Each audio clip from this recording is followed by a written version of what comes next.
Ini seperti apa, Bang?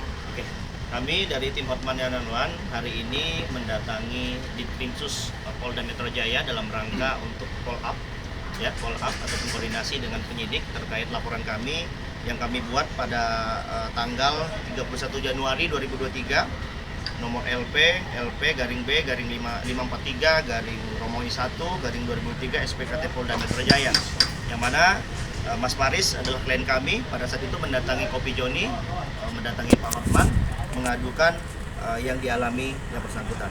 Jadi kami melaporkan di Polda Metro Jaya terkait tentang Undang-Undang nomor 36 tahun 2014 tentang tenaga kesehatan, pasal 84 ayat 1, junto pasal 86 ayat 1, junto pasal 46 ayat 1 Undang-Undang Kesehatan, yang mana pasal 84 ayat 1 berbunyi setiap tenaga kesehatan yang melakukan kelainan berat yang mengakibatkan penerima pelayanan kesehatan luka berat dipidana dengan pidana penjara paling lama 3 tahun.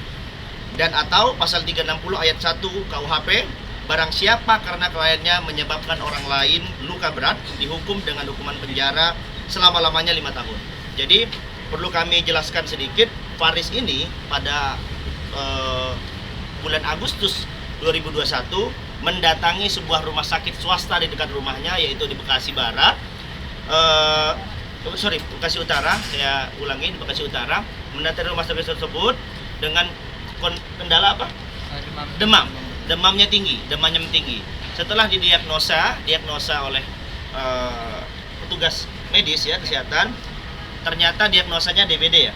DBD. Lalu setelah DBD harus dicek darahnya, trombositnya udah dicek di lubang yang sama pada tangan yang kiri, ditusuk di lubang yang sama sehingga akhirnya menjadi bengkak seperti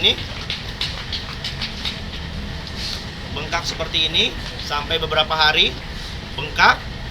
Lalu sampai dengan saat ini tangan sebelah kirinya sudah tidak berfungsi seperti biasanya.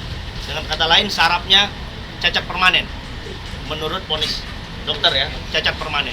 Jadi sampai hari ini dari tanggal 31 Januari 2003 sampai dengan saat ini proses laporan kami di Ditkrimsus Polda Metro Jaya masih lidik, belum naik sidik.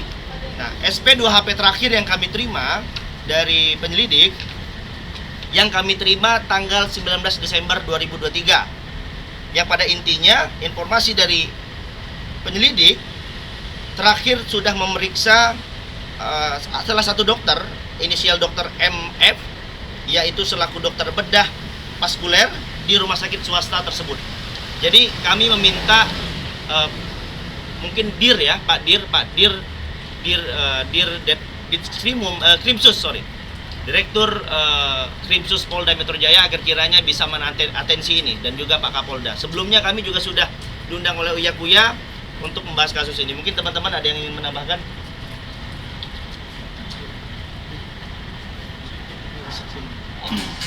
Ya. Saya menambahkan apa yang disampaikan sama rekan saya tadi, bahwa merujuk pada laporan pertama itu lebih kurangnya lebih dari 1 tahun lamanya. Jadi kami meminta setelah kita ke dalam koordinasi ada kepastian hukum yang diberikan, segera diproses perkaranya. Karena kalau melihat fisiknya ini tidak sama sekali tidak berfungsi. Mungkin izin bisa kami buka ya? Ya. Boleh tunjukin? Maaf ya. Nah, jadi seperti ini teman-teman. Nah, fisiknya seperti ini, angkat ya. Jadi seperti ini. Jadi ini beberapa hari pada saat itu jadi mohon maaf ya, seperti busuk lah, kita bilang seperti busuk, sehingga akhirnya seperti ini. Ada yang lebih parah lagi fotonya pada saat di black itu dan dibiarkan beberapa hari. Jadi bayangkan selama 2 minggu dia merasakan dengan kondisi terbelah, darahnya di mana-mana teman, tapi kami tidak tampilkan karena saya pun nggak kuat melihatnya. Jadi saat ini seperti ini. Mungkin terkait dengan upaya kami ke PMJ sampai hari ini adalah untuk bagaimana menindaklanjuti terkait dengan pertemuan kami di awal. Bahwa pertemuan kami itu ke PMJ, ke Polda Metro Jaya ini memang sudah beberapa kali. Namun terkait dengan progres sampai hari ini, mohon maaf jikalau kita mengatakan itu kurang lebih sudah 1 tahun lebih. Karena laporan kami itu di tanggal 31 Januari 2023. Saat ini sudah 2024 bulan April. Artinya sudah 1 tahun kurang lebih 3-4 bulan. Nah, artinya bahwa kami ke sini itu untuk bagaimana meminta kepastian hukum, meminta kejelasan kepada PMJ terkait dengan prosesnya sudah sampai mana.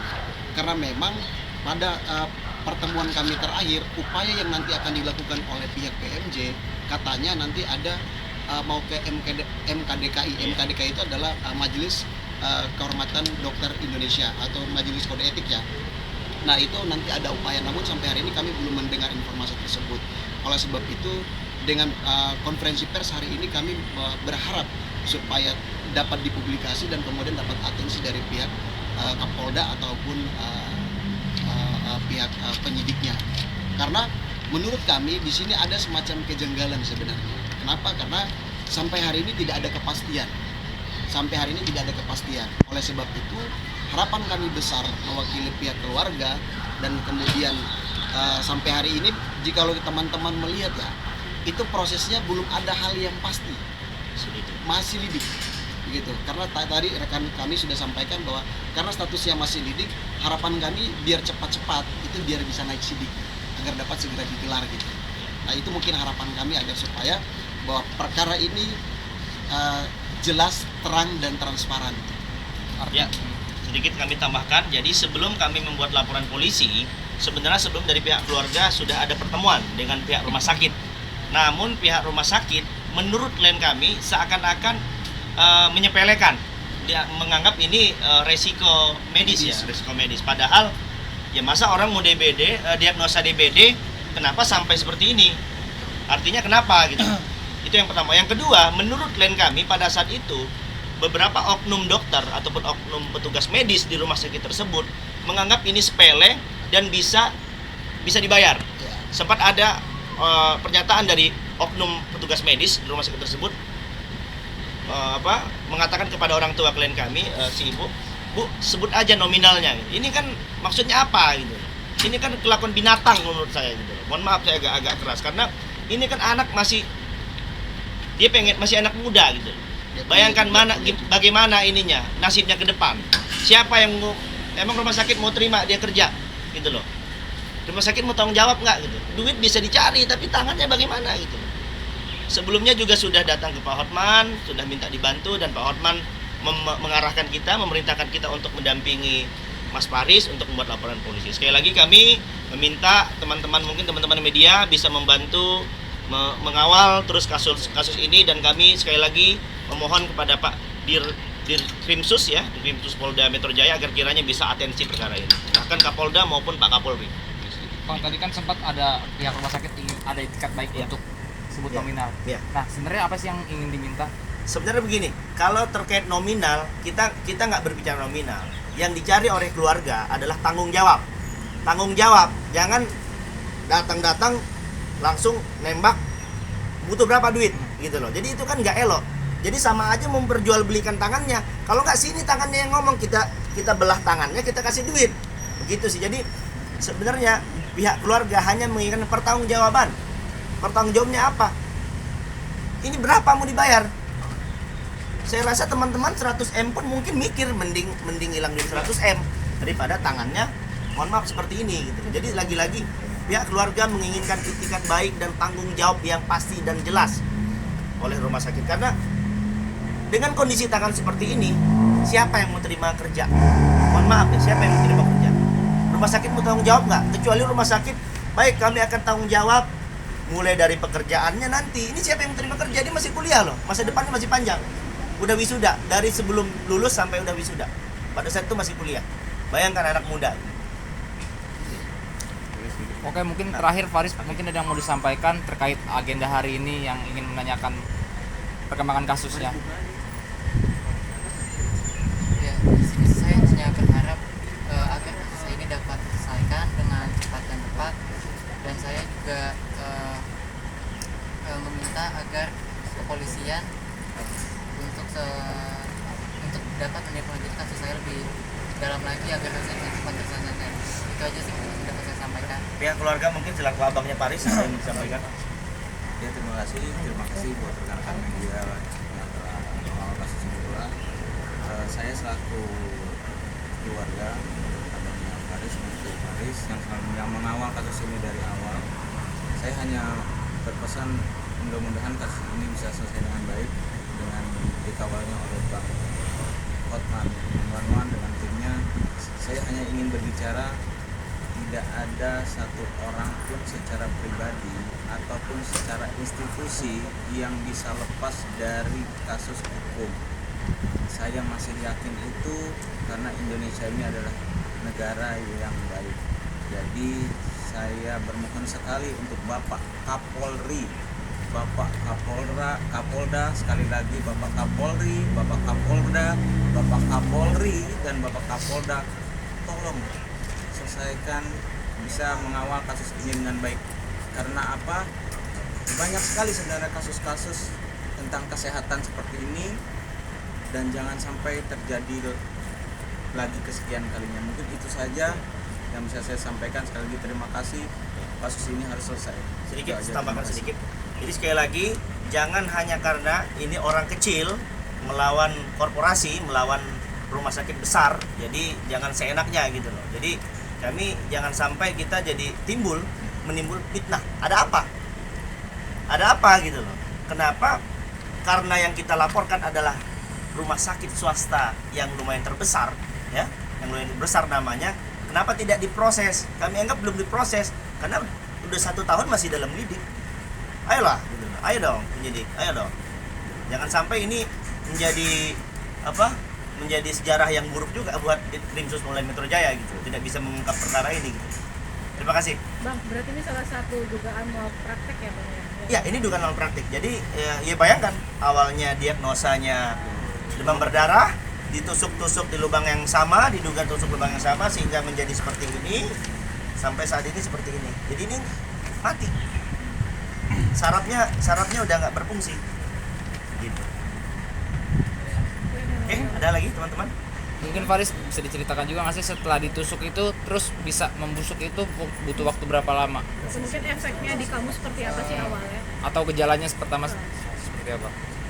Jadi waktu tangan saya dan membiru itu sampai di bedah itu hampir 3 hari ya jangka waktunya. Itu sebenarnya waktu terakhir penyuntikan pengambilan darah, dokter itu udah bilang jangan ambil di situ lagi. Tapi petugas labnya masih kekeh juga untuk ambil di tempat yang sama. Nah setelah terakhir yang tempat sama itu, nah barulah setelah 2 hari dari hari Jumat, Sabtu sama Minggu, baru mulailah itu yang tadi di foto tadi yang parah itu. Itu sih. Ada gejala juga nggak sih kayak meriang atau apa sebelum membusuk itu? Oh itu sih lebih kayak nyeri aja sih, nyeri Nyeri. sakit, terus kayak Nggak rasa apa-apa, ini ya. ada rasa panas, rasa Oh, nggak bakar, kayak gitu sih. Mungkin teman-teman izin saya menunjukkan ininya aja ya, teman-teman bisa dikutip ini pada saat proses, maaf ya, ini proses waktu pembusukan. Mati Bang. Wah, mati ya, sudah. Agak diterangin bisa Bang? Oleh saya. Silakan. Agak diterangin dikit bisa Bang. Oh, kirim kue aja, kirim kue. Ntar ya, terus. Hidungnya berapa? Alhamdulillah. Oh iya. Iya. Ada kameranya. Kesana juga Bang, ke teman-teman. Jadi kondisinya seperti ini. Setelah di black ya, Ya, selama berapa? 2 minggu. 2 minggu seperti ini dibiarkan. Diduga didiamkan ya, belum bisa ditindaklanjuti. Berarti memang respon dari rumah sakit sendiri masih apa ya, bisa dibilang mengabaikan luka tersebut selama 2 minggu. Sebenarnya kita tidak bilang mengabaikan. Jadi intinya pada saat itu dokter sudah mengatakan memberikan pesan kepada petugas medis, ke perawat bahwa jangan ditusuk di tangan sebelah kiri karena ini sudah membiru ya, sudah membiru waktu itu. Nah, pas jam 3 kurang lebih subuh, petugas lab datang. Dia mau ngambil darah trombosit. Nah, Mas Faris sudah bilang, "Mbak, tadi kata dokternya jangan ambil di tangan sebelah kiri soalnya membiru." tetap dia paksa. Udah diingetin juga Udah ya. diingetin, begitu sampai akhirnya seperti ini. Jadi petugas saya itu bilang di sini posisi yang gampang diambilnya. Padahal kalau itu kan bisa semuanya, mau di paha, mau di tangan kiri, tangan kanan, kaki segala macam kan bisa aja. Nah, ini ada apa? Artinya ini kan diduga, menurut kami ada kejanggalan pada saat pengambilan sampel darah trombosit seperti ini. Atau mungkin ada dari pihak Labcare sendiri meminta maaf atau bagaimana sih Bang? Iya, Omongan sudah secara- menghubungi belum sih? Menghubungi mungkin personalnya langsung ya. Setelah atau- kejadian? Setelah Iya. kejadian atau bagaimana? Jadi pada saat dirawat itu akhirnya kayak itu tim manajemen itu datang ke ruangan rawat saya, dia meminta maaf dan menginfokan untuk mau dipindah karena fasilitas untuk operasi di sana tidak memadai. Pada akhirnya dipindah. Pada akhirnya saya dipindah ke Primaya Barat untuk dipindah. Kalau untuk tanggung jawab mungkin ada omongan ke situ dari pihak lab. Jadi pada saat itu setelah dipindah, jadi RS ini ada banyak. Ada yang di Bekasi Utara, ada yang di Bekasi Barat. Karena di Bekasi Utara alatnya tidak memadai, dipindahkan ke rumah sakit yang ada di Bekasi Barat. Kebetulan mereka satu manajemen. Nah setelah itu Setelah itu udah langsung dirujuk ke sana, Dirujuk. dibedah di sana. bedahnya di sana dan pada akhirnya ya seperti Tapi, ini. Pada saat pembedahan itu juga sebenarnya ada keterlambatan ya Bang. Waktu mau operasi penundaan karena 17 Agustus Nah, harusnya jam 10 pagi itu jadi jam maghrib jam 18 ya, jam 6 sore. seperti itu sih kurang lebih. Berarti di sini ada kelalaian juga dari pihak rumah sakit ya Bang, karena kan memang sudah harusnya dijadwalkan sesuai Iya, deadline. ya menurut kami ya kalau menurut plan kami ya harusnya ya ini kan urgent ya dengan kondisi tadi teman-teman bisa lihat kondisi tangannya seperti itu ya harusnya lebih cepat, harusnya dipercepat jangan malah diperlambat. Jadi menurut kami ini ya kurang profesional juga, ada dugaan malpraktik juga, dugaan ya. Oke, ada lagi Oke. teman-teman? Oh ya, maaf, waktu yang tindakan katanya beramputasi itu di rumah sakit yang sama itu gimana sih ceritanya? Tapi akhirnya kan selamat gitu, nggak jadi. Gimana? Waktu yang proses katanya hampir diamputasi, Iya. terus akhirnya kan sekarang nggak jadi ya selamat gitu, gimana sih prosesnya? Iya waktu mau dioperasi itu kan sempat telat tuh ya. Seharusnya kalau operasinya mungkin nggak telat, mungkin fungsinya nggak akan seperti Iya, ini, masih bisa berfungsi. Nah, sempat ada bersetuju juga Cekcokan sih lah. sama pihak keluarga karena penundaan itu. Oke. Nah, akhirnya sekarang tangan saya jadi mengecil juga. Dan sampai saat ini juga tangan saya masih terasa tidak nyaman, sakit, nyeri. Belum Itulah yang bisa. mengganggu saya jadinya. Belum bisa difungsikan ya. Tangan nggak bisa, ininya nggak bisa, sarafnya nggak, Saraf jarinya berarti Iya. bisa dikatakan mati. tidak berfungsi, Ini tidak dikena air apa juga nggak berasa, mati rasa. air panas yang dingin juga. Ada ya, teman? Oke, ada lagi teman-teman? Cukup. Aman ya? Aman. Cut.